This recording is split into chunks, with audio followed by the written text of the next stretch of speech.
Hi, I'm Victor.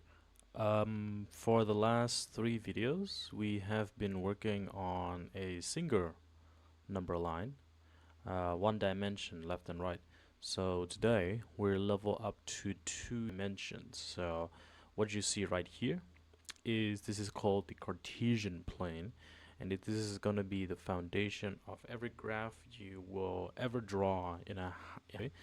And so if we zoom in just a little bit for you everyone to see, you can see that this horizontal line right here that stretches from this left to right here, this is the horizontal, this is the x-axis. This works exactly like our number line from our previous videos. If you want a little bit of a reminder, we have left is less, right is more, and so that just basically means that negative values are on the left and positive are on the right. Let's zoom out just a little bit, and we have the vertical line, the y-axis. This is the same rule. Down is less, up is more, but it's just vertical right here. So 8 is up here, and above, and minus 8 is down here. So negative values at the bottom and positive at the top. So where the cross is the origin, and the origin is point 0. As you can see, 0 here. This is going to be our reference point for everything. Every point described on this plane is described by an ordered pair. The x coordinate will come first, and the y coordinate will come second. And the order does matter, of course. Now, I'm going to show you a habit that's going to prevent mistakes. Of course, if you have been listening to this channel, habits are the best thing ever. So we're going to have what? X first, then Y, along the corridor, then up the stairs. Repeat after me. X first, then Y, along the corridor, then up the stairs. You walk around the x-axis first, horizontally, of course, horizontal axis, then go up or down with the y-axis. Now let us plot our point 3, 2. This is our first example. X is 3 because it's the first point, and y is 2. So let me just delete this. So let's take our first habit along the corridor. Now let's zoom right here. 3, 2, of course, 3, 2. So 3 steps to the right. So our first point right here, 3, 2. Yep, this is our x, and this is our y. So I'm gonna plot it. So let's plot our so up the stairs, so along the corridor, 3 steps to the right. So we go 1, 2, 3. So this is our x right here. I'm gonna mark that, and then up the stairs. Let's go up the stairs here. 2 steps up. We marked our points here. This region where both x and y are positive is called quadrant 1. Where everything is positive is called quadrant 1. So quadrant 1, both coordinates are positive. And this point right here, it will be around, so let us just draw lines. This is where the point A, and that is our point A right there. And this is our first quadrant. Let us plot -4 and 3. So point B here, x is negative, y is positive. So let's go use our habit again. Let's use along the corridor. Again, we go 4 steps to the left because x is negative. So 4 steps to the left, minus 4 is here. And then upstairs, 3 steps up. 3 is over here. So because x is negative and y is positive, we call this quadrant number -2. This is quadrant 2. X is negative and y is positive. And if we were to draw this out, of course, draw vertical lines here, jagged lines, we'd have a point B, we are going to of course draw them and then point them to where they intersect. Of course A here, they intersect at here, this is going to intersect at here, so B is going to be -4 and 3. We have found our point. This is how we plot A and B and how we identify quadrant 1 and quadrant 2. So let's go into the next point, point C, -4 and -2 and -4. So both are negative. So let's use our habit again. Along the corridor, 2 steps to the left. Here, this is our point. And then down the stairs this time, 4 steps down. This is gonna be our point C right here, because if we keep drawing our jagged lines and drawing where they meet together, we have our point C here, -4. Let me check. -2, -4. So x is -2, y is -4.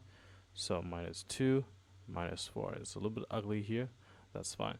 So this is called, so we found our C point here, and this will be called quadrant 3. This is where both coordinates are negative. And now we go into our last point, point D, which is -5, -1. So x is positive and y is negative. So along the corridor, of course, let's go use our habits again. Along the corridor, 5 steps to the left, right? Sorry. And then because it's negative, y is negative. So we go down the stairs. So 1 step down. And then we draw where they intersect. This is D. And this will be called 5. Not -5, my bad.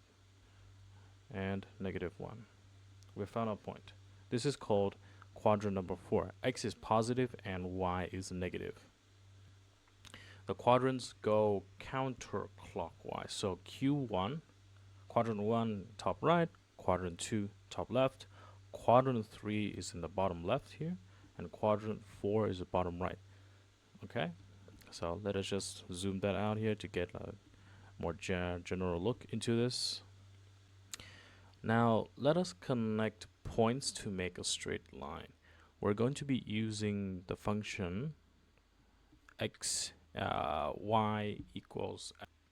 So to plot a function, we first build a table of values. So let's pick some x values right now. So let us use -2, -1, 0, 1, 0, 1, and 2. So those are our x values. Yep, right there. So we need to graph this. We need to find the y value here. So when x is equal to -2, as you can see right here, so y plus, so because we are going to find the y value, we just need to switch the -2 into here. And so we would have y equals -2 plus 1, and that will be -1. So when x is -2, y will be -1. Now we're going to do the process over and over again for the rest of the values here. So I'm going to write the result for -y here, -1 plus 1 here. I'm going to switch, put it here, and put 0. 0 plus 1, and we get y. We have 1. 1 plus 1 equals 2. 2 plus 1 equals 3. Now we plot each pair. Now again, if you remember our habits, I'm gonna remind you about that again. In here, x first, then y along the corridor up the stairs. So we need to, of course, delete some of this so it looks easier. But hopefully everyone has understood about how plotting these points and how the quadrant works. So let's first plot our first point right here. So we need to go x first and then y along the corridor, then up the stairs or down the stairs. It depends. So we need to go for let's see, -2 and then 1. Let me just write it next to here so I don't forget. Let me double check the values. That's correct. So we need to -2. So along the corridor, then up the stairs. So we have -2. We found our along the corridor value, and then up or down the stairs. So we have a negative value. We need to go down. There you go. Okay, and then we need to plot this point right here. We're gonna call this point right here, where these, when we draw vertical lines and they intersect, we have A, and this will be called -2, this one. This is, of course, we don't even need to like. That's fine. Generally fine for now. So let's find our first, next value, -1 and 0. Let me just write that here. -1 and 0. We need to find -1 and 0 again along the corridor up the stairs. So we need to find where is that point. So -1, and because this is a 0, we don't go up or down the stairs. We just stay at the same position. So it's just -1 here, and so that is our B point right here. So this is A, this is B, so this is basically B. I'm going to delete parts of this because it's gonna I want to be drawing the line from this A to B point right here. So let me just put the plotted points in red instead for you. There you go. So that looks very clear right now. Let's plot our very next points. So x 0 1. So let's go C is 0 1. Okay, so we need to go along the corridor up the stairs. This is 0, so let's just stay here, and then up the stairs because this is a positive value, so we have this point. So I'm gonna plot that C point as in red. Let's continue for our next values. I'm gonna talk less because of course we know where to do now. X is 1, y is 2, so D point right here. This is like A, B, C, D, just to be very clear. Now E is pretty easy to find.